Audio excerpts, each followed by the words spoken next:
This video is about basically my final thoughts of Angelus. It's about sort of my room and also, the channel update. So basically, yeah, the room was fine. There are defamation laws in the Philly Willy. So I'll just say the room was fine. Would I recommend you stay here? No, especially for a month. Like, number one, there was no desk and there was no fridge. Okay, two things that I really would have come in handy for me. The thing is, like, you might have some priority, but you look at a picture and you think it looks fine. Like I did when I saw this place on Airbnb. I saw a picture of it. It looked fine, so I booked it because the price was good. Now, if I paid $200 more, I could have got a much nicer place. But that is hindsight. That is hindsight. So anyway, what I recommend this room. If I were coming back to Angelus, I'm probably going to stay at that place I did recommend in a past video. I was just collecting some change there because, like the change just kind of adds up here. Like you really got to spend the change or before you know it, you just got all this money in change. But this is the room. But yeah, I'm just saying goodbye with my 3 fingers because I got some, I think I have my key in my hand, but yeah, room 11. If you ever do come here, room 11 is this room. And as far as I could tell, it had better Wi-Fi than the other rooms because it was closer to the router. Yeah, so we're just heading out and we're about to scare the worker here. She's going to get a big fright here while there's some big guy coming out. And then we're going to look at the outside so you can actually see what hotel this is. But this right here is San Roque. And as you can see ahead of me, these are some really nice apartments. If I wanted to live in Angelus, I would be living in these apartments that you're looking at right now. These are really nice apartments. And we're walking up the street, but we're going to take a U-turn because I wanted to show you the actual hotel I was staying in. Come on, Scotty boy, do that U-turn. Okay, now walk back and yeah, as you can see, it's the Oyo hotel. But when I booked it on Airbnb, it says LT Dormitel. But yeah, there it is. There it is. If you want to stay there, hey, recommendation, But yeah, I was walking up this street every day and we're going to pass by like where I always do my laundry and then also where I always get my kebab. There's better kebab on Walking Street, but this one's closer by. But yeah, it's the lap of luxury here, folks. It is the lap of luxe. But yeah, that's it as far as the room tour. Could I come back to Angelus? It is possible. Will I stay for 1 month? No. Will I stay for 1 week? That's very possible because at the recommended place to stay, it was only $7,000 for the week, including everything. So I might do that, because it was a hell of a nice guy who runs that place. He's basically American, even though he's Filipino. He runs it. He runs a good ship there, and I would stay at his place. Gotta pass by this garbage. This garbage is there 24 hours a day, and this is where you go, like the neighborhood, the barangay. If people are gonna throw out their garbage, it does stink. It does stink, but I can't stink it. I can't smell it in my room. But yeah, this is the lap of luxe. Nothing but the best for Scotty boy. I spent a lot of money in Angelus City. I expected that because I remember 3 years ago, I was here in Angelus, and the month prior to Angelus, I was in Dumaguete, okay? And I remember spending twice as much in Angelus as I did in Dumaguete.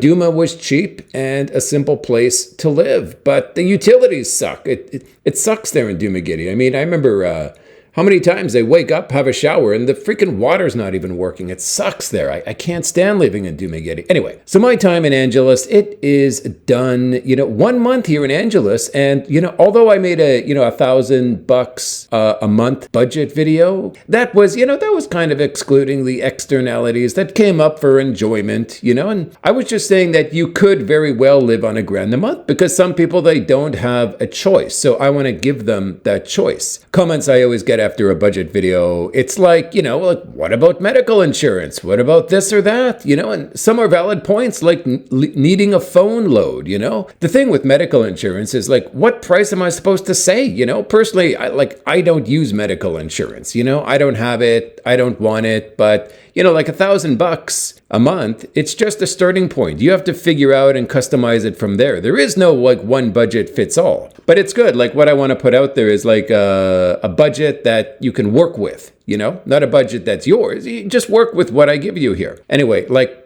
my medical insurance for myself, it's free. I just look both ways before I cross the road and I eat healthy. Now, my diet in Angeles this month, it was not healthy, but I do enjoy a healthy diet. My hair, it falls out. Okay. That's sort of my testing here. I noticed, when I eat healthy and bad, this is, I can see my hair, if I put my fingers through my hair, it falls out. But I'll tell you, I did an experiment one time. I ate nothing but crap food for a day. And the next day, I ate only green tea and fruits. So the day of the crap diet, my feeling, it was fine. I felt great, but this was not a feeling experiment. This was a hair experiment. The morning after the crap diet, McDonald's, Burger King, Coca-Cola, all that stuff, my white pillowcase was covered in hair. Then the morning after my green tea and fruit diet, there was zero hair in my pillowcase. So I'm so happy I figured this out at a young age. I'm sure I'd be bald today if I did not put two and two together.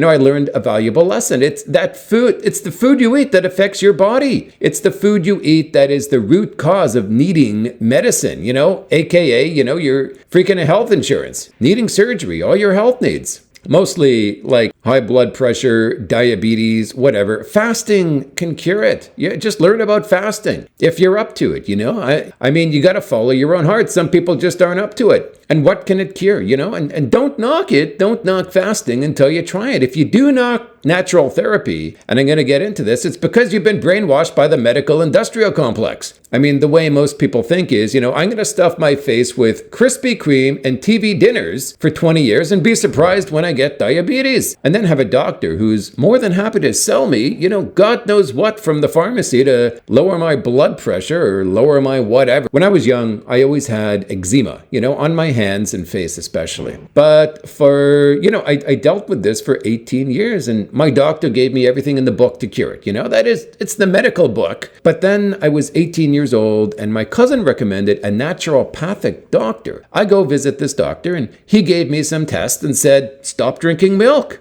So I did. 48 hours later, my eczema was gone and never returned. I did enjoy, in my childhood, I did enjoy cereal, ice cream, chocolate milk, So that explains why my eczema kept coming back, even with this medicine. My question for my doctor, why did you never bring up the topic of food allergies? And the reason is that, he learned how to treat problems with medicine. What he learned, if you have problem B, you need medicine B. If medicine B doesn't work, try medicine C. In his medical books, he never learned about food allergies being the root cause of a health problem. And the reason is that the medical industrial complex owns these medical universities via grants. They don't want natural medicine. They don't want stop drinking milk to be the cure. They don't want you to cure yourself by fasting. There is no money in people fasting to cure themselves. But let's get back to the topic here, folks. The channel update. The plan after Angeles was to head all the way to the northern tip of the Philippines and then all the way south to the very southern tip of the Philippines. But you know what? You know what happened? I'm a follow my heart kind of guy. And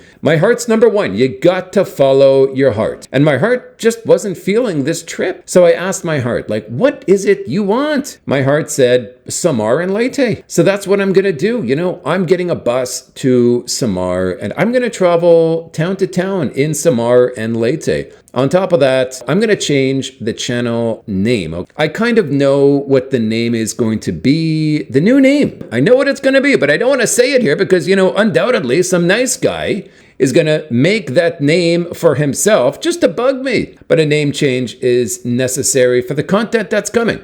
Now, at some point, this town by town travels, it's going to be up, it's got to be temporary, and the next move is going to be like a stickman cartoon, 10-minute backstories of the trending news or just some good stories. But as they say, if you want to make God laugh, you got to tell the guy your plans. So we will see what happens. But one thing is for sure, I'm heading to Samar tomorrow. one more update. Right now, I do have a video on hold, okay? It was demonetized before I even uploaded it, but I have it up for review, and it's not been uploaded, it's not been published. I mean, it's been uploaded, but not published. Once the final jury is in from YouTube, the video will be published. The video is the life of a Filipina prostitute, okay? There is no S, of course, it's just the story of her life, but it must be just the subject matter that created this demonetization. But if I upload it now and they approve it for monetization, then all the money will be gone because most of the views happen in the first few days. So if I publish it now and it gets approved, best case, in a few days, it'll only make a little bit of money. But if the final jury is demonetization, I'll just upload it to channel members. So we will see what happens, okay? And that'll just be like $2, but it is a great video. Now, how this video came to be, how this video in question came to be. I was simply on the road. I asked a prosty,